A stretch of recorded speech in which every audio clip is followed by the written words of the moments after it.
young baby. And I don't know how she ended up missing court. I think that was possibly my fault last time because the date changed. It's never your fault. What do you mean? It's never your fault. I mean, every now and then I make a little mistake. Every now and then.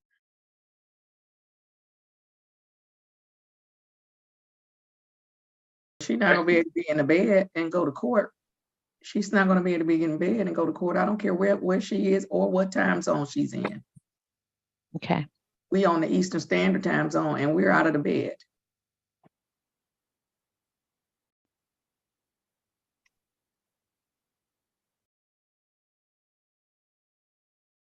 There we go.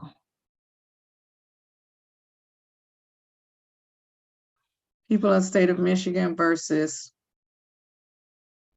Lisa Monique McQueen. Defendant is charged with operating while intoxicated. Today is the date set for an arraignment on a bench warrant. Appearances, please. For the record, Your Honor, Christina Ritter on behalf of the people. Janice Stevenson appearing on behalf of Ms. Lisa McQueen. Ms. McQueen, ma'am, please unmute and tell the judge your full name. Lisa Monique McQueen. All right. Today is the date set for an arraignment on a bench warrant. As to the arraignment on the bench warrant, Ms. Stevenson.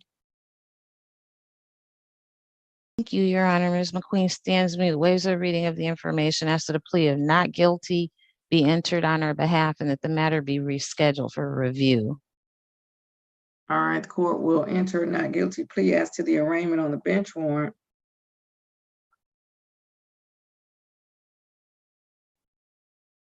And reinstate the probation. Okay, thank you. It looks like she was capiened on August the 11th. And her last review was April the 13th. She is still submitting to your analysis. And at the time of the August 11th court date, she had a balance of $830. And I believe that's the final condition of compliance. I've asked Ms. McQueen if she wanted to try to have community service, and she's lost her job and is looking for a job. So she would like to have the opportunity to pay. She's doing some DoorDash and stuff like that as to supplement her income, but she's looking for a job and believes that she'll be able to have all the money paid by the final review date of January 12th, 2024, Your Honor. As long as she's on probation, she's submitting to your analysis. She's aware of that.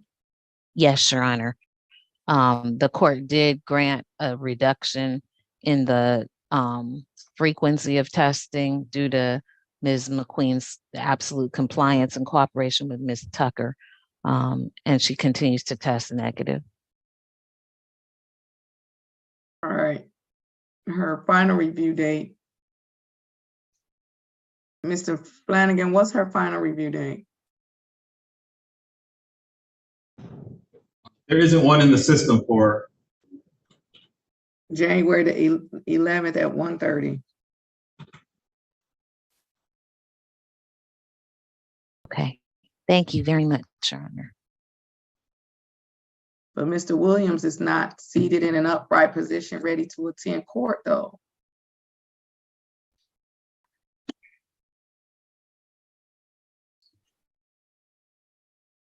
This is case. Can you please mute yourself? This is case number 174591001.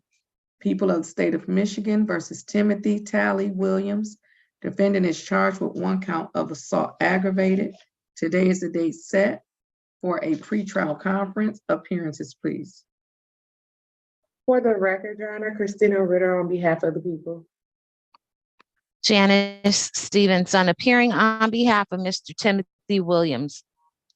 Mr. Williams, sir, please unmute and say your full name. Timothy Tally Williams. Thank you. Today is the date set for a pretrial conference. How are we proceeding? Your Honor, we would move for dismissal for the complainant's failure to appear. Ms. Ritter. Your Honor, the court did arraign this matter and set this pretrial conference requiring the complainant witness, Mr. Ernest Martin, to be present. I don't see a Mr. Martin in the waiting room, and I don't have an explanation as to why Mr. Martin is not present for today's pretrial conference.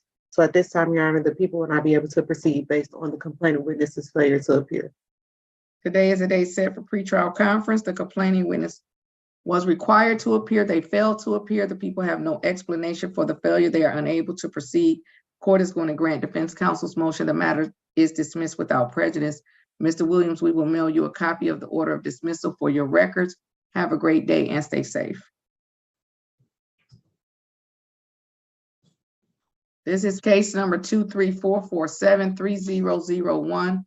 The people of the state of Michigan versus Darius Andrews. The defendant is charged with 1 count of assault aggravated. Today is the date set for pretrial conference. Appearances, please. For the record, Your Honor, Christina Ritter on behalf of the people. Janice Stevenson, appearing on behalf of Mr. Darius Andrews. Mr. Andrews, sir, please tell the judge your full name. Darius Andrews. Today is the day set for pretrial conference. How are we proceeding?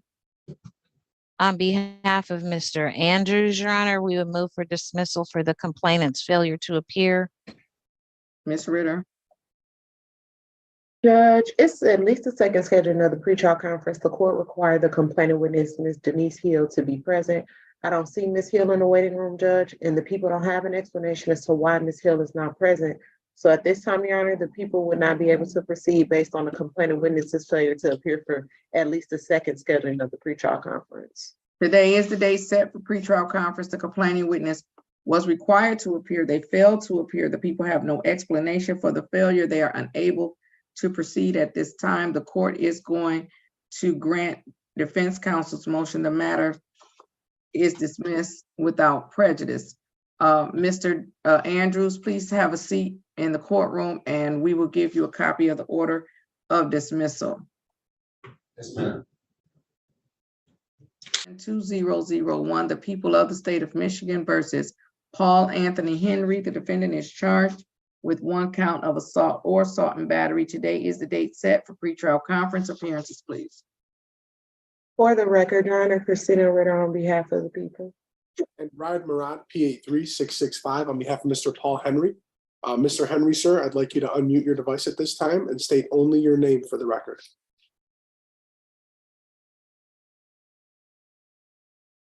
Paul Henry. Say your name again. Paul Henry. What's your middle name, sir? Unmute. What's your middle name? Paul Henry. I said, what's your middle name, sir? Anthony, Paul Anthony Henry. Thank you. Today is the day set for a pretrial conference. How are we proceeding? Move for dismissal for complainant's failure to appear. Ms. Ritter. Judge, it's at least the second scheduling of the pretrial conference. The court required the complainant witness, Mr. Claudel Smith, to be present, and I don't see any unidentified devices in the waiting room or Mr. Smith in the waiting room, Your Honor, at this time. So the people have no explanation as to why the complainant witness is not present, and at this time, we will not be able to proceed based on the complainant witness's failure to appear for at least the second scheduling of the pretrial conference. Today is the day set for pretrial conference. The complaining witness was required to appear. They failed to appear. The people have no explanation for the failure. They are unable to proceed. The court is going to grant defense counsel's motion. The matter is dismissed without prejudice. Mr. Henry, we will mail you a copy of the dismissal for your records. Have a great day and stay safe. Thank you, Your Honor. You're welcome. I'm ready on Evans. This is case number 235602301. The people of the state of Michigan versus Dexavier Dewan Evans. The defendant is charged with 1 count of child abuse, 4th degree, 1 count of reckless driving. Today is the date set for a final pretrial conference. Appearances, please. For the record, Your Honor, Christina Ritter on behalf of the people. And Ride Marat, P83665, on behalf of Mr. Dexavier Evans. Mr. Evans, please unmute your device, sir, and state your full name for the record. Xavier Leon, DeWan Evans. Thank you, sir. Today is the date set for a final pretrial conference. Mr. Murat? Judge, I've gone over Mr. Evans' constitutional rights with him. There has been an offer in this matter. I'm just going to make a record. Our deviation request was denied. We will be taking a plea today to 1 count of child abuse in the 4th degree, with the understanding that the reckless driving count 3 would be dismissed. You said count 3. I'm What? sorry, Judge. I said that because the first count was originally a felony, which was dismissed at the exam. So, Oh, okay. Thank you. yes. Ms. Ritter?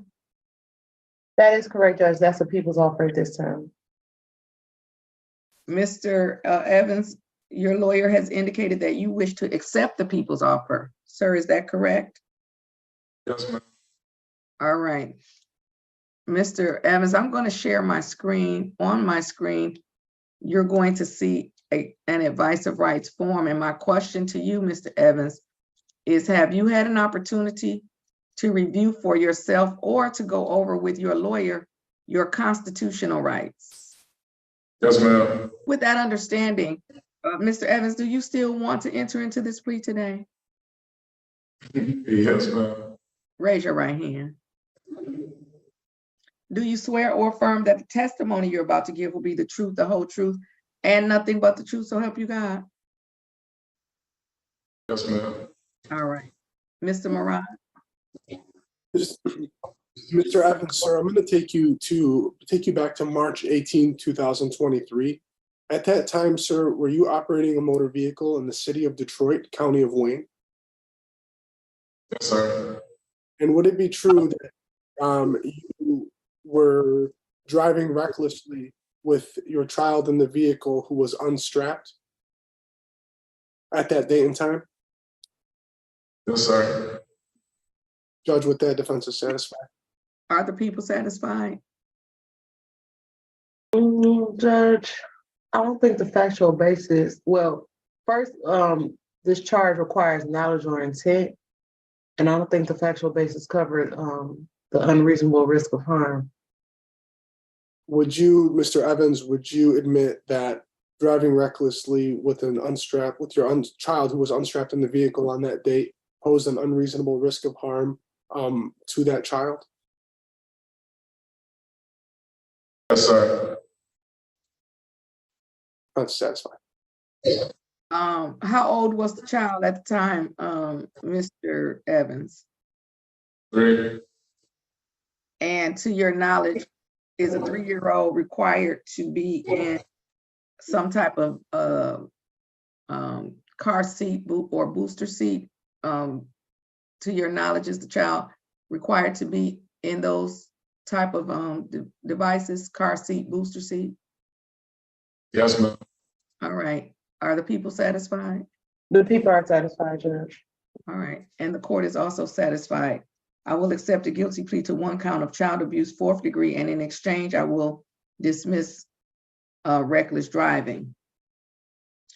Having accepted the plea, is there any objection to immediate sentencing? We would ask for immediate sentencing, Judge.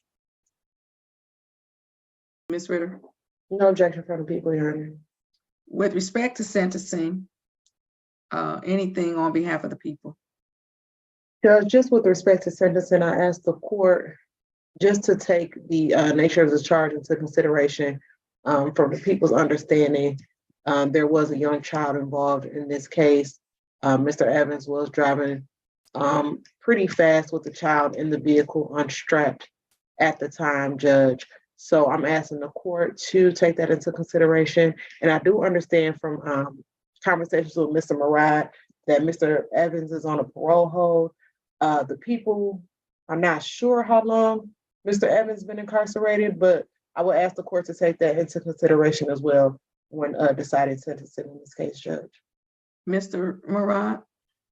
Judge, I have a ton that I'd like to say on behalf of Mr. Evans. When I first started this case, Judge, Mr. Evans he had a really good attorney, but that attorney was withdrawing. There was some sort of breakdown. And then in talking to him, I just felt that he wasn't really given the benefit of the doubt. I had an opportunity to talk to him in a breakout room, Judge. I clicked with him. Actually, that later on that day, I went down and visited him in the jail. We talked for about an hour and a half, just about life, about choices, about different things that put him in the situation he's in, Judge. And when I wrote this deviation request to Mr. Bresnahan, I'm going to highlight some of the things that I discussed. Mr. Evans didn't have the best life, Judge. When he was around 11 years old, his mother moved to Florida while he was here in the city of Detroit. He had a 15-year-old friend around who he would squat with in abandoned homes. Eventually, his mother comes back, marries his stepfather, but leaves back to Florida, leaving him, Mr. Evans, with his stepfather, who was pretty absent from his responsibilities over Mr. Evans, who was a minor at this time, kind of forcing Mr. Evans to provide for himself. Some of the different things Mr. Evans did to provide for himself, Judge, was working at Checkers in the old Fountain Bistro downtown. Judge, when he was 17 years old, he catches his first case. It was a vehicle offense case. And he was sentenced to prison and has been in and out of the system since. He gets out. Now, his behavior in this underlying case, Judge, it's not acceptable. It's not okay. To drive that way without having, your daughter strapped in a car seat is one thing. But, what I see is an individual who, despite all these encounters with law enforcement, is still timid, is still scared, doesn't want to go to jail, doesn't want to get arrested, and he made a poor decision. And what's terrible, Your Honor, is this decision could cost him even more of his freedom. I mean, he's been incarcerated since March of 2018 on this, and it's just been tough. This case, was hesitant for us. I wanted a better resolution, but this is the only one at this time that we can get. He has an aunt here in the community, Miss Tamika Smith. Even though she's not his biological son, I've been talking to her very regularly. She's kind of taken Mr. Evans under his wing. He's earned a ton of certifications, Judge. While he does have a job that'll be waiting for him on the outside, a family that wants him to be around. I'm asking the court for a time-served sentence in this matter. And despite the parole agent not answering or returning any of my calls or messages, I'm hoping that she may not violate him or give him a minimal violation here, because I think this young man has a lot of potential. I like him a lot. I think he's a great guy. He's been dealt an unfortunate set of circumstances and hasn't really been able to parlay them to his best ability. But I'm hopeful, Judge, that with these life lessons he's learning, that when he's reintroduced to society, he's going to be a rock star. I believe in him, and I think maybe one of these days we'll see Mr. Xavier Evans doing some really big things out here. But between now and then, Judge, I'm just asking for a favorable sentence of time served. We are expecting a violation here.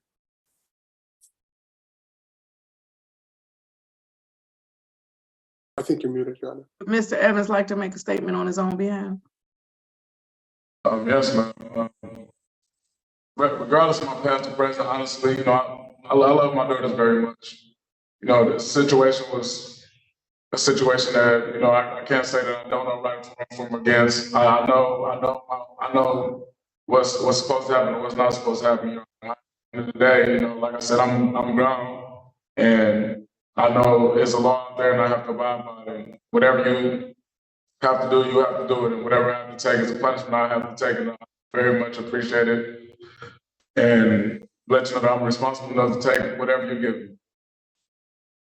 Mr. Mariah, you said he's been in custody on this since 2018. Did you mean to say 2018? Oh, no, I'm sorry, March 18, 2023. Oh, because I was going to say, now that's something wrong. Okay, so he's been since March 18th. All right. I'm sorry, Judge. Yeah, the date of the offense, yes, was March 18th. 2023? Oh, yes. No, what I'm trying to say is, how long has he been in custody? I believe since then, Judge. Okay.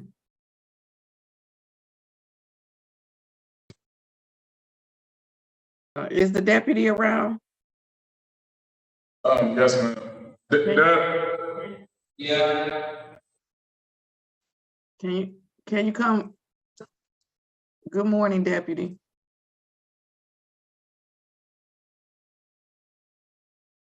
Good morning. If you could confirm for me, Mr. Evans's book-in date to the Wayne County Jail.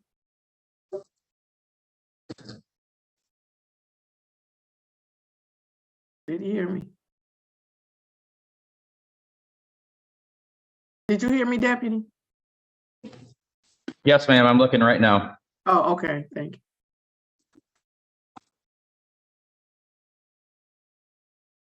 And then while he's looking, Ms. Ritter, is this a he pled to child abuse 4th degree. That's still a 93-day, right? 1 year, Your Honor. Oh, it's a 1 year? The What's fourth, that? the fourth degree? Oh.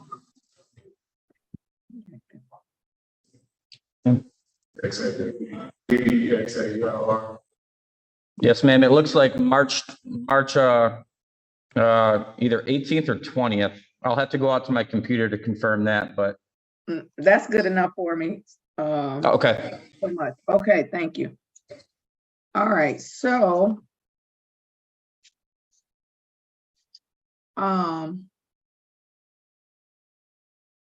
let's see here.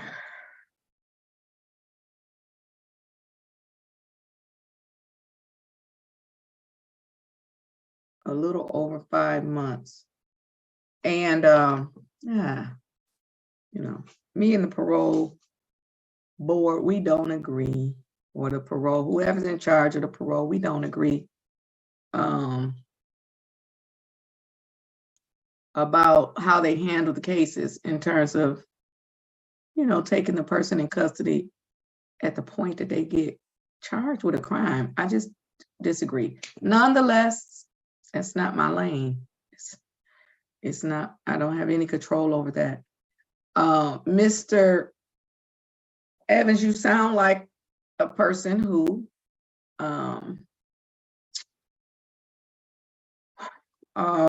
has made some bad choices in your life. And then the thing about being on parole,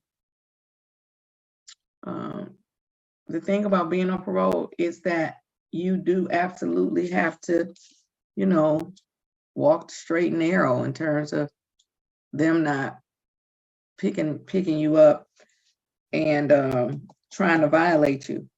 I don't know how much time you would have on your underlying charge, but I'm hopeful for your sake and for the sake of your children that you are not sentenced in terms of the underlying felony to serve the remainder of that time. I don't know how much time that would be.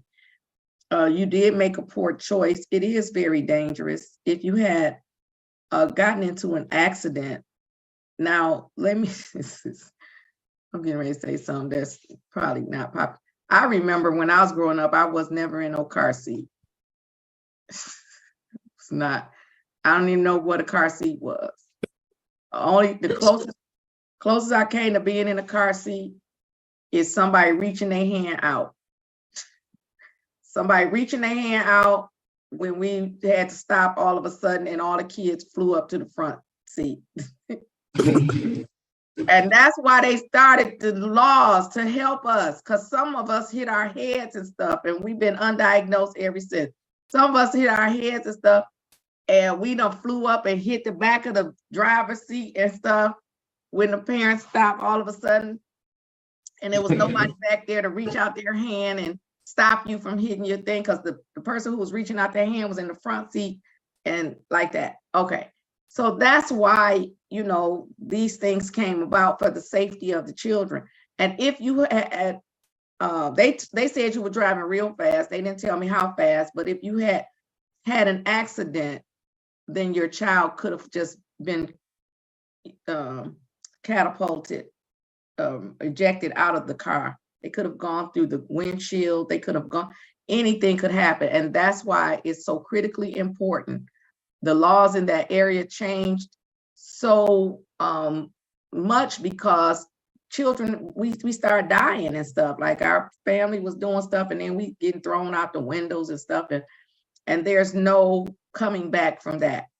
Unfortunately, you know, unfortunately, you also happen to be on parole. And so it has a greater impact, that decision. But I am inclined to impose the following sentence. This is a 1-year misdemeanor. I thought you had almost served, I thought it might have just been a 93-day, but it is a 1-year misdemeanor. I am going to impose the following sentence with respect to Mr. Evans. I am going to sentence Mr. Evans to 4 months. So that's, he's been in since March. I'm going to sentence him to, I'm trying to count, and I'm not good at counting, Mr. Evans.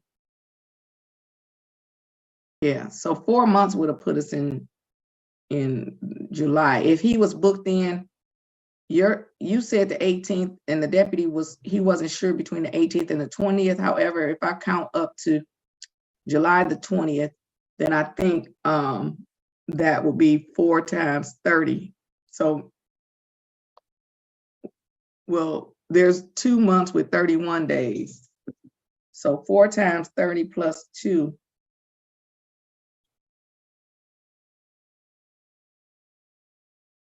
Is 122 days. So the court is going to sentence Mr. Evans to 122 days in the Wayne County Jail, giving him credit for 122 days served,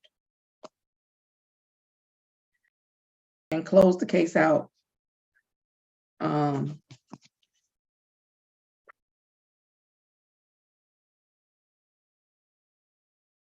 And close the case out. That's how I should say that.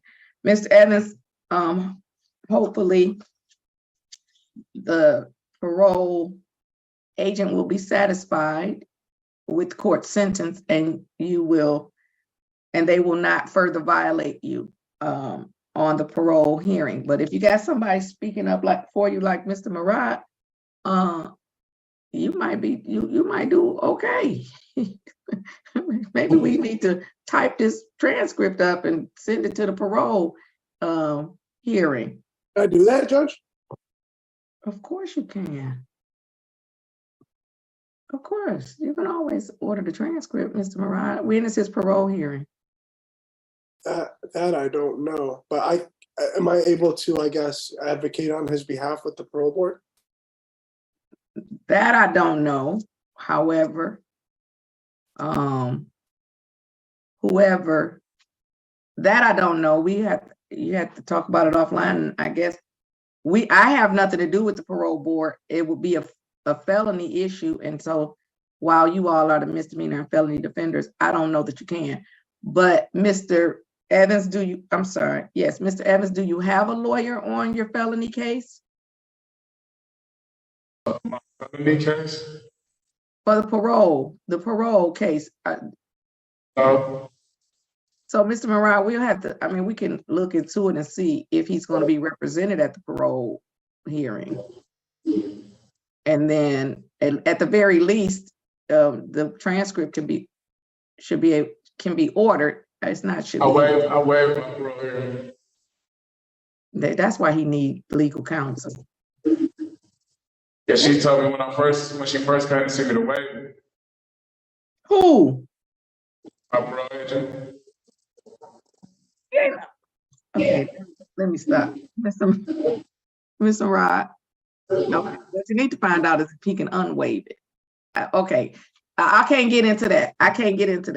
That's outside of me. Okay.